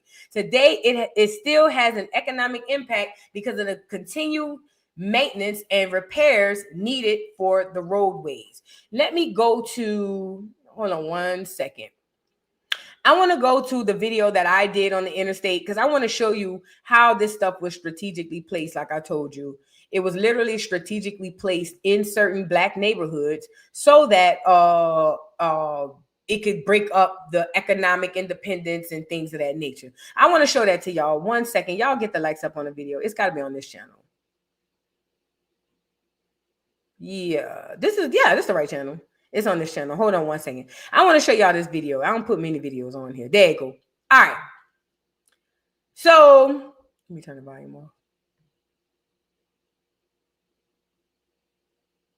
Let me show you this. I want to share this video with y'all of the interstate system. And I'm just going to share a little bit of it so y'all can see what was actually happening around that time. Let me fast forward. Let's see what we got. Sorry. Save time. My video, y'all. Y'all go your check this video out too. Vacation with a budget beach finder. Also lost small businesses that provided jobs and kept money circulating locally. Crucially, middle-class footholds in areas already struggling from racist zoning policies. Hold on. Cost to America's highway system that would crisscross the nations dramatically. Sorry, y'all. Population than most people realize, because they might have been misled by the use of terms like mulatto and also people of color. Some of us started here in this land. Everybody wasn't brought over from Africa. It comes as a great shock to discover that Gary Cooper killing off the Indians when you were rooting for Gary Cooper, that the Indians were you. That the Indians were you. When Congress approved the Federal Aid Highway Act of 1956, it authorized what was then the largest public works program in U.S. history. The law promised to construct 41,000 miles of an ambitious interstate highway system that would crisscross the nations, dramatically expand America's roadway in connecting 42 state capital cities and 90% of all American cities with populations of over 50,000. Its goal was to eliminate unsafe roads, inefficient routes, and traffic jams that impede fast and safe cross-country travel. President Dwight Eisenhower called the massive infrastructure project essential to the national interest.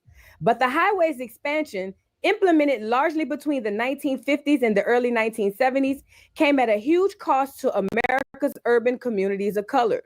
According to estimates from the U.S. Department of Transportation, more than 475,000 households and more than 1 million people were displaced nationwide because of the federal roadway construction.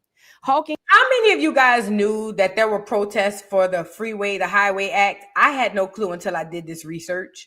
But there was when we hear about protests from back in these times, all they tell us about is the Martin Luther King civil rights era and voting. They always only stick to that. But I don't know if y'all knew this, but there were nationwide protests for these things all over. They Black people, but again, I told you what they were doing was they were signing all the paperwork to where the people don't know, using Black people, the Black people in charge. They on the low, under the table. Yeah, we good. And by the time the Black people found out about it, it was too late because everything is already signed and ready to go.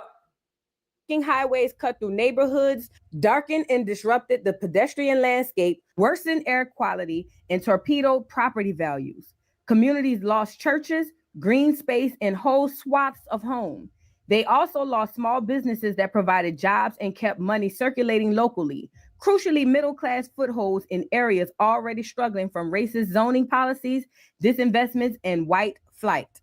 The neighborhoods destroyed and families uprooted by highway projects were largely Black and poor. New York University law professor Deborah N. Archer wrote in her article, White Men's Roads Through Black Men's Homes, Advancing Racial Equity Through Highway Reconstruction. And that was by design. Policymakers and planners saw highway construction as a convenient way to raise neighborhoods considered undesirable for blighted. And they deployed the massive infrastructure elements, multi-lane roadbeds, concrete walls, ramps, and overpasses as tools of segregation and physical buffers to isolate Black communities. Hardly a major city with a significant minority population went unscathed by the legislation. New York, Miami, Chicago, Minneapolis, Pittsburgh, Oakland, Nashville, Baltimore, Atlanta, and a host of other cities were affected by this change. By the time the interstate highway system was completed, it had fundamentally reconstructed urban America. One of the most influential post-World War II urban planners was New York City's construction coordinator, Robert Moses, who oversaw all public work projects in the nation's largest metropolis, including an astonishing array of its roadways, bridges, tunnels, housing projects, and parks. Not only was Moses arguably the most powerful unelected official in the state's history, but his influence on federal highway policy extended well beyond New York. He was a leading proponent of the idea that the best way to eradicate the supposed slums where Black people live was to build highways through them. Our categorical imperative action is to clear the slums, Moses said in a 1959 speech. We can't let minorities dictate that this century-old chore will be put off another generation or finally be abandoned. Moses, who was also the chairman of the New York City Slum Clearance Committee, said that the highway construction must go right through cities and not around them. Two of the city's main arteries he created, the Cross Bronx and Brooklyn Queens Expressway, did just that, cutting through the heart of the Bronx and Red Hook neighborhoods.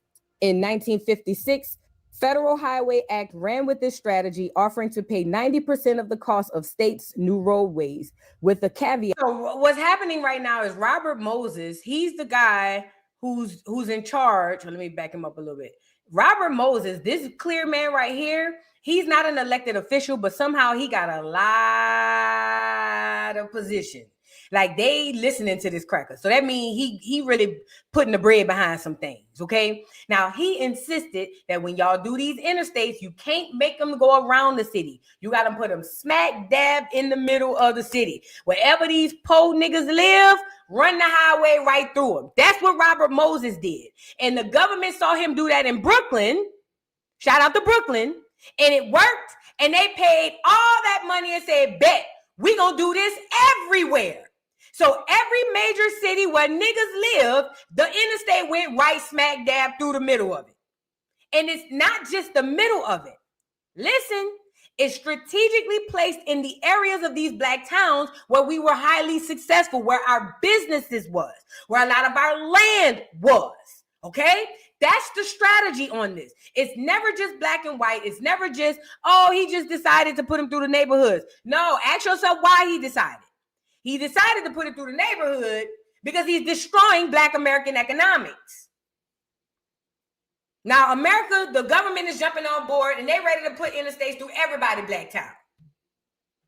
New roadways, with the caveat that they consent to build them through every major city to connect the emerging suburbs to downtown centers where commuters worked and shopped.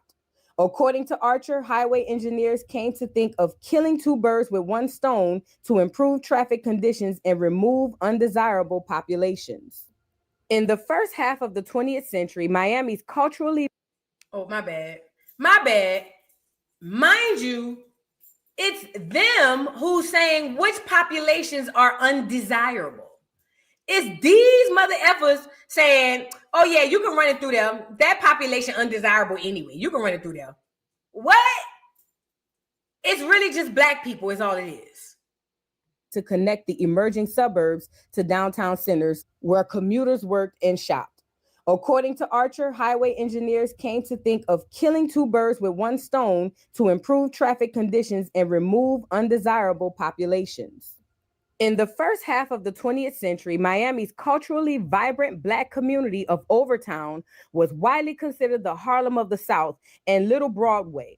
But after the passage of the 1956 highway bill, the expansion of I-95 through Miami led to the destruction of 87 acres of housing and commercial property in the community. Did y'all know that? That Miami was the Black, what they call it? The Black, hold on. After the passage of the 1956 highway bill, in the first half of the 20th century, Miami's culturally vibrant Black community of Overtown was widely considered the Harlem of the South and Little Broadway. But after the passage of the 1956 highway bill, the expansion of I-95 through Miami led to the destruction of 87 acres of housing and commercial property in the community. According to Richard Rothstein, the government segregated America. Only 8,000 of an estimated population of 40,000 remained in Overtown after the highway expansion. Blocked from moving into white neighborhoods, displaced residents were forced to crowd into nearby sections of the city already struggling with poverty and urban decay. Cities around the country experienced similar devastation. Shortly after the highway bill, constructions of a vast roadway system cut through the Black neighborhood of Rondo in St. Paul, Minnesota, a mixed-class community known for its thriving cultural life, social clubs, and integrated schools. Despite neighborhood resistance, an estimated 600 families lost their homes and 300 businesses were shuttered when I-94 divided the community. Let's be clear. So this is how it worked back then. So you understand what happened. So, the government can do this thing called eminent domain, meaning that if I need to come take your land because I need it, because I say it's going to help the rest of us, I can come take your stuff. So what was happening back then was when they were making these plans to put these interstates in the middle of these towns, like I told you, the citizens wouldn't know. By the time they figured it out, it's too late, right? And so what the government comes to those people and say, hey, bro, you got to go. And then the people say, well, what you mean? My house, my this, my that. And if you put up enough fuss, they'll compensate you. If you don't put up no fuss, they'll just take whatever you have. But either way, you're not leaving here with nothing. Okay? So that's how this went. When they put these interstates in these towns, when they say 600 people lost their homes, because that means it don't matter if you own that bitch outright, lock, stock, and barrel. We need this interstate right here. You did. That's how it happened. So the interstate system is a whole nother way wealth is extracted, because when they take your house, like I say, they don't have to. Now I know what the law said, but I know too many Black people who've gotten land taken and wasn't compensated, who's had homes taken and haven't been compensated. I know what they say. I'm just telling you what happened. So 600 people lost homes in this one area due to the highway system extracting the wealth. It wasn't just physical. It ripped a culture. It ripped who were here. Minnesota's governor, Tim Walz, later commented. It was an indiscriminate act that said this community does not matter. This convenience place to put a highway so we can cross over this place and go from city out to the suburbs. At the time highways were being built, the civil rights movement was gaining momentum. Congress and federal courts began to outlaw racist housing tactics, such as restrictive housing covenants that prevent Black residents from buying into white neighborhoods, and redlining, a long-standing government zoning practice that has denied federally insured home loans to anyone living in a designated Black community. Put yourself in the mind of a Black American. Let's start from the beginning. You fought in a civil war. They were supposed to give you a GI Bill, but they said, we lied, fuck you. Now you got to start over. You start building in the South, and then something happened called the Great Migration or the KKK. And long story short, you got to uproot you and your family to somewhere up north. You get up there, it's the industrial era, so I can find me a job, we doing good. The next thing you know, the company leaves. Now me and said family, we broke and poor again. I don't care if it's my generation or the one behind me, we fucked up. And now we belong to the government, okay? Now, the real estate agents come in and say, hey, you got that house. You don't want that house no more. We'll take it. You sell it. Now you back in more debt, way more debt than you was before. You owe more than you did before, which means you need to work more than you worked before. And it's the repeated cycle. And they just teeter-totter you back and forth, because you're poor and you don't have a say-so where you go. We tell you where to go. On top of all of this happening, I hope you don't get too comfortable in your new city, Miami, New Orleans. It don't matter, because we about to put a whole interstate through that bitch. And if you own land, tough titty, said the kitty, because the milk was dry. We come and get that. We got to get that up out you. So start over again, nigga. All of these things are happening at the same time. All of this in the same era. When we talk about reparations, man, for us to start and stop at slavery, we don't even understand how huge of a disservice we are doing to ourselves. Just those 4 events I just talked about is millions of freaking dollars, probably billions, depending on how many people suffered it. And I don't have a number in front of me. So when we start and stop at slavery, you have no idea what you're doing to yourself. You actually have a better chance of getting repaid reparations from your parent losing a house during some of this shit than the slavery stuff, but that's a whole other question, a whole other story. But all of this is happening, you black in America, and you still finding a way to succeed? No wonder they call us roaches. It's hard to fucking stop us. As anxiety rose about the prospect of integrated neighborhoods, highway construction offered a solution: substantially physical barriers that could be used to reinforce racially determined neighborhood boundaries. The federal government often predicated highway funding on a state or city's promise to use it for that purpose. Instead of going through Black communities, some interstate highways encircled them in an attempt to contain and confine Black residents and skirt constitutional prohibitions on racial zonings, wrote Archer. In this way, the highway was a tool of segregation. Before I forget, so also while this is happening, you have redlining. So not only am I going to move you out of your place, I'm going to say, well, you can't go move again, right? So if you want to move into that new subdivision across the street, you can't go over there because of redlining. That's happening too. So now you got redlining, you got the government, you got interstates over here, done lost my job, mama needs shoes, daddy needs school money. You feel what I'm saying? It's like everything coming at you. And it's still happening to us to this day. We just too occupied to understand it. But redlining and all that stuff is happening all in the same time. Segregationist agenda, becoming a protective maze of freeways, moats, concrete parapets, and asphalt no man's lands that separated white communities from Black communities and protected white people from Black migration. In Atlanta, according to Princeton University historian Kevin Cruz, I-20 was designed to serve as a boundary between the Black and white communities. By raising impoverished areas downtown and segregating the races in the western section, Atlanta's leaders hope to keep downtown and its surroundings a desirable locale for middle-class whites, wrote Cruz.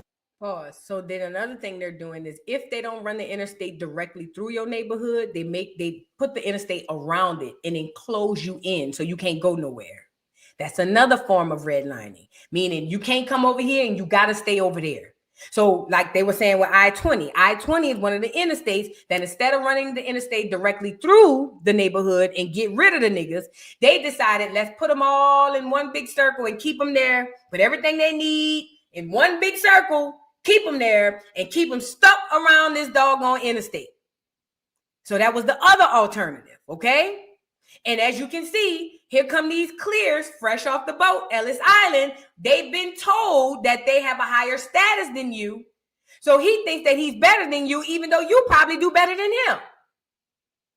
They showed you that on All in the Family. Did they not show you that? I keep telling y'all got to pay attention. All in the Family showed you that. Archie Bunker was the most racist, bigoted, clear man that side of New York. So racist, he thought Black people was the worst of the worst. And who this nigga is coming in on this nag, George Jefferson owning all these dry cleaning and surpassing Archie Bunker. They tell you the truth, bro. You just got to pay attention. They tell you the truth. So if you Archie Bunker and you hate niggas, and then George Jefferson moving next door, and then next thing you know, he moving on up. Put yourself in the mind of a clear person. That's the history of Black and white America. This is why they be keeping their feet on your neck. They afraid of that happening again. They afraid of the real Slavic people being known. Them, not us. We the only ones in the world, in the history of the world, who relate slavery to a skin color. Nowhere else they do that. They only do that in America to keep you enslaved here. They tell you enslaved because you Black. Nowhere else you enslaved simply because of your color. But that's not why they enslaved you neither. They didn't enslave you simply because you was Black. They enslaved you because, nigga, we got to keep these niggas down. They might catch up.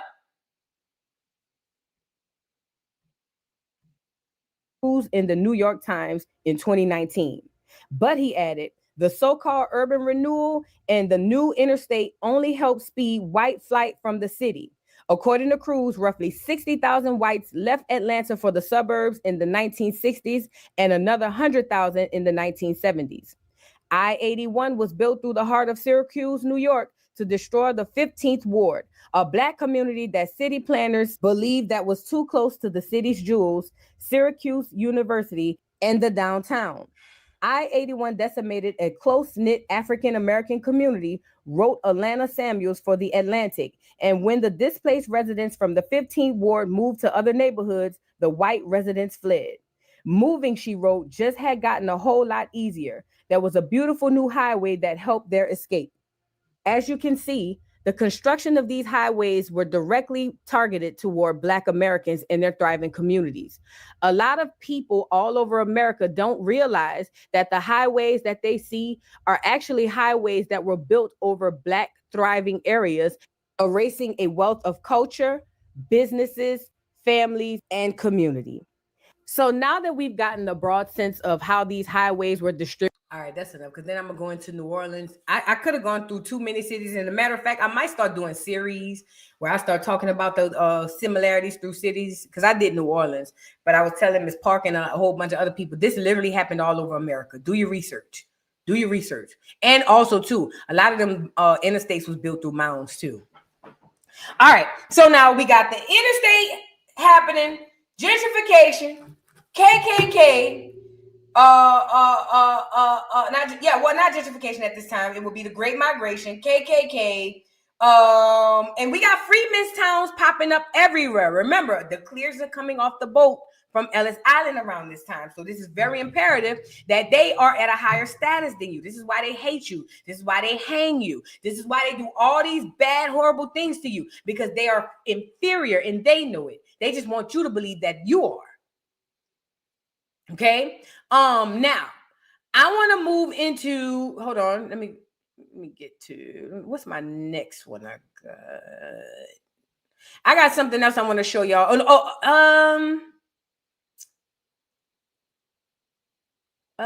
No, not that one. Not that one. I'm trying to see if I missed something before I move to the next one really quickly. Oh, the GI Bill. One of the biggest things. One of the biggest helps. One of the biggest helps them clears got when them folks come here is the GI Bill. Do you guys know what the GI Bill is? I'll tell you in layman terms because I don't feel like pulling it up.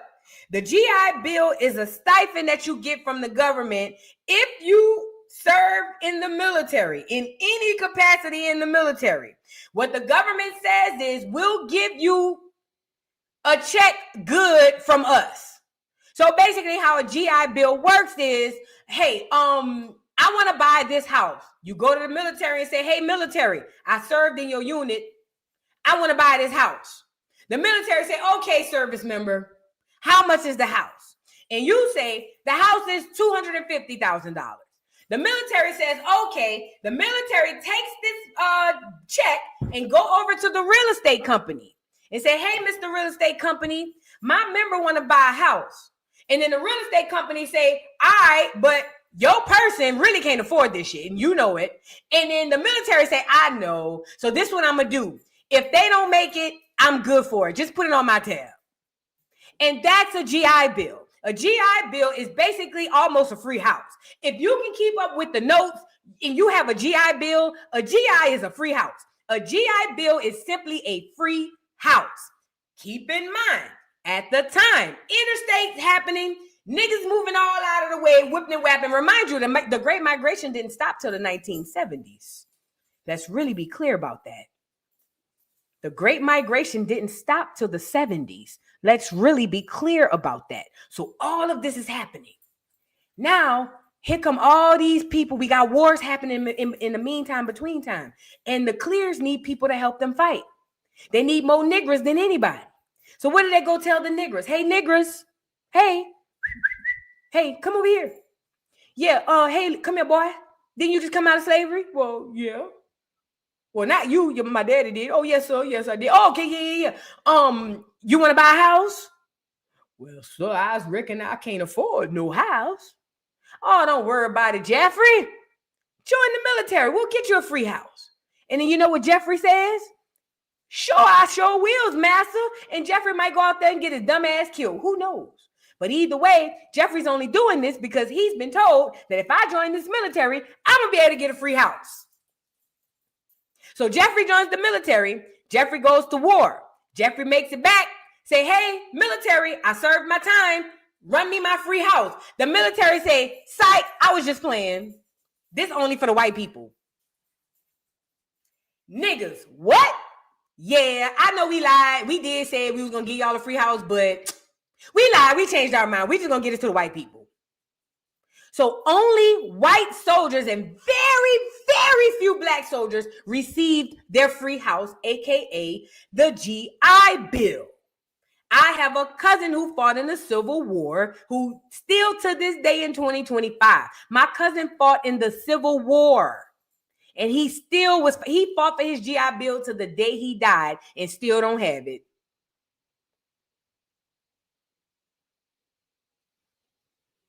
So it's more than just basically what the GI Bill was, America compensating people going to war. We're going to set you up for new success. We're going to get you new houses. We're going to get you some loans. We're going to set you up for everything you need. All you got to do is join this military, sign for 4 to 6 years, and you good to go. You golden. So you can take that GI Bill. You can go to college. You feel what I'm saying? The GI Bill and plus the other stuff. And when I was talking about the home stuff, it really was the VA loan. But all of this stuff is all under the umbrella of the benefits that you were supposed to get from joining the military. Well, blacks didn't get that. Blacks didn't get that. They couldn't take their GI Bill to go do stuff that they need to better themselves. They couldn't take their VA home loans and go buy these houses because they weren't giving it to them, okay? So this is another way that the clears got a clear leg up because they getting free houses, free school, free land, free everything. And we got to work and start from the back of the line all the way up to the front. Okay? So now let's get into the GI Bill. How the GI Bill was promised, how the GI Bill's promise was denied to 1 million Black World War II veterans, okay? So it says, and I'm not going to go too far in it, beautiful, handsome men, of course. But it says, hold on, let me scroll down. Oh, what I did. All right, on June 22nd, 1944, President Franklin D. Roosevelt signed the Service Readjustment Act, better known as the GI Bill, in order to help soldiers secure stability as they return to a civilian life. A broadcast aired shortly after the bill was signed describes a nation preparing to welcome World War II veterans, okay? The Burnetts weren't the only Black Americans for whom the promise of the GI Bill turned out to be an illusion. Though the bill helped white Americans prosper and accumulate wealth in the past post-war years, it didn't deliver on that promise for veterans of color. In fact, the wide disparity in the bill's implementation ended up helping drive growing gaps in wealth. Let's say it one more time. In fact, the wide disparity in the bill's implementation ended up helping drive growing gaps in wealth, education, civil rights between Blacks and whites. So pause. Simply fighting in a war and getting a GI Bill from doing 4 or 6 years, just that directly affected, it directly affected gaps in wealth, gaps in education, and gaps in civil rights. Let that sink into you. If the Black soldiers had received their GI Bills like the white soldiers, the gap between Black America and white America would not be this large. It just wouldn't. One of the reasons it's so big is the GI Bill. Another reason is the interstate. Another reason is the Great Migration. The other reason is the Great Depression. The other reason is are we tracking? That GI Bill created gaps in wealth, education, and everything else. That's huge. Then it goes on to say, While the GI Bill's language did not specifically exclude African American veterans from its benefits, it was structured in a way that ultimately shut doors for the 1.2 million Black veterans who had bravely served their country during World War II in segregated ranks. Fear of Black advancement. When lawmakers began drafting the GI Bill in 1944, some Southern Democrats feared the returning Black veterans would use public sympathy for veterans to advocate against Jim Crow laws. To make sure the GI Bill largely benefited white people, the South Democrats drew on tactics that had previously used to ensure that the New Deal, we talked about that last week, the New Deal helped as few Black people as possible. Y'all remember what the New Deal was? Y'all remember what the New Deal was? Put it in the chat. Now you got the New Deal and the GI Bill that's helping these clear people get way ahead. These are poor, broke, busted, diseased clears off the boat from Ellis Island. They getting all of this leg up, just like we just watched the Hispanics do. That's what happened. So when I see the clears be mad at the immigrants, I ain't gonna lie. I just be like, if you don't go sit your dumb ass down somewhere else, nigga, please. Okay? Sit your ass down. Okay? Let's pull up the New Deal. Because I don't want to lie. I can give you the name and term, but I don't want to lie. And I don't want to get the line. We just talked about that last week. I want to get layman. All right, so this is what it says. The New Deal was a series, meaning more than one, of economic, social, and political reform enacted by President Franklin D. Roosevelt in the United States between 1933 and 1938 in response to the Great Depression, aka moving niggas out and putting white folks in. Political power, education power, church power, Hollywood, before Hollywood, but even in entertainment. All it simply is for the New Deal is moving out niggas and bringing in crackers. That's all it means. Okay? So, on top of the New Deal and the GI Bill, they're saying between those two things alone has created such a large wealth gap that it's hard to even catch up. This is what we talk about when we say reparations. During the drafting of the law, the chair of the House Veterans Committee, Mississippi Congressman John Rankin, played hardball and insisted that the program be administered by individual states instead of federal government. He got his way. Rankin was known for his virulent racism. He defended segregation, opposed interracial marriage, and had even proposed legislation to confine, then deport every position with Japanese heritage during World War II. When the bill came to the committee for vote, he stonewalled in an attempt to gut another provision that entitled all veterans to a $20 a week of unemployment compensation for a year. Now, mind you, he stopped the unemployment because everybody was going to get it. Rankin knew this would represent a significant gain for Black Southerners, so he refused to cast a critical proxy vote in protest. The American Legion ended up tracking down the congressman who had left his proxy vote with Rankin and flying him to Washington to break the deadlock. So now, I'm telling you, we're being attacked off all fronts. What was $20 a week back in? What year this was? Let's see, the 1940s. $20 a week in the 1940s. Is that how you find it? Oh, the 1940s today. Gotcha. So right now, so basically, if this was today, basically what he did was shut down all veterans getting $459.24 a week today. That's a lot of money. That's a lot of money. That's $500 a week just off of unemployment. That's a lot of money. Didn't they say a week? I think they said a week. It was $20. Yeah, $20 a week. So that would be equivalent to that today, okay? But he shut it down because everybody was going to get it, and he didn't want the Blacks to get it. So even the whites had to suffer. Because if anybody on this channel is white and or clear, then you got to know this. Although I speak about Black people, you too have been played. I'm pretty sure you know that though, but you live in a lot of convenience, so you don't say nothing. But we all getting played. Okay? So GI Bill pull up, widens the gap even further, even when you feel like it can't go no further. All these things are being put in different places to get us off our rocker, and most importantly, extract our wealth.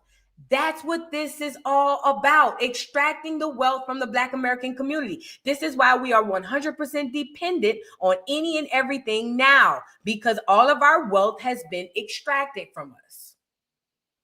All of it. We don't own anything. Back then, we actually owned. The last little bit of owning that we have, they slowly but surely taking it. Every time they gentrify, every single time they do gentrification, they taking more and more homes. We don't own nothing. That's why I thought it was just music. Like before, back then, you could go get the CD and have it. Now, when you download or stream music, you don't own that shit. Like you don't own nothing we have. But all these things are creating this wealth gap because they need for them to be on top and us to be on bottom. That's what this is all about. So when you got your Tulsas, your Rosewoods, your New Orleanses, your all these other places all around America, all these things that were doing great things, and then all of a sudden some black boy whistled at this white girl, and then all hell breaks loose. Come on, man. We can't continue to believe the same okie doke. We just can't. We just can't. It's all about extracting your wealth. But what I've learned too is that no matter what they do, they had a period of time to rule, and their time is up. They know it. And if you know what I'm talking about, you know what I'm talking about. They had a period of time to rule. Your period of time came. You had fun. You did your big one. You're on your way out the door. You know what I'm talking about. I know what I'm talking about. And anybody else who's listening know what I'm talking about. Y'all know what I'm talking about.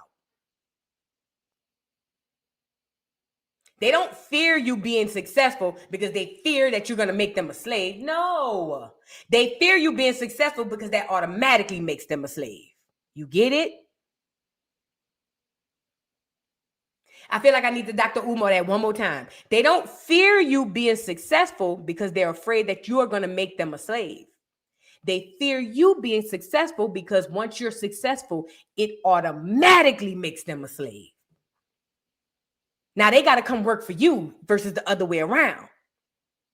Now they got to come eat at your restaurant versus the other way around. Now they got to come to buy your music from you, not from the powers that be. Now they got to come buy your music from you, not the other way around. You get it? It costs a lot of money to be fair. A lot of money to be fair. And these people is not trying to do that. Being fair is the last thing they're trying to do. The last thing. Period, Pooh. Period. Okay. Shout out to everybody in the building. Y'all get on in here and get the likes up, honey. Get the likes up. I think I saw this. Z, thank you for the super chat. Vu, what needs to be looked at is if any of these town cities were ran by Indians, not taxed. Ooh. And if that was a reason for the taking over our shit. Probably. I didn't think about that. Ooh. I need to write that down. Where's my pen? I left my pen over there. What else I said I wanted to write down? Let me see. Indians, not taxed. Black cities. And it was something else I said. I'm gonna go back and look at the live. I'm gonna go back and look at live. Thank you so much, Z. You're right. Thank you so. Is it Z or she? I'm sorry. Amaru G. I'm sorry. I'm so sorry if I messed up your name. You handsome too. Thank you so much. Kali J, thank you for the super chat. Thank you for your teaching. You and your voice are so needed. Thank you so much. I appreciate you. Meek with the brown eyes. Thank you for being a member for 14 months. Boo, can we get a series on the thriving Black cities too, like Wilmington, Tulsa, and others? Yes. Yes, yes, and yes. Thriving Black cities. Hold on. Because it's a lot. I think, and when I do this, I think I'm gonna do a documentary on this. And I think when I do this, what I'm gonna do is instead of only focusing on the ones we know about, I think I'm gonna go pull ones we don't know about. You know what I mean? Like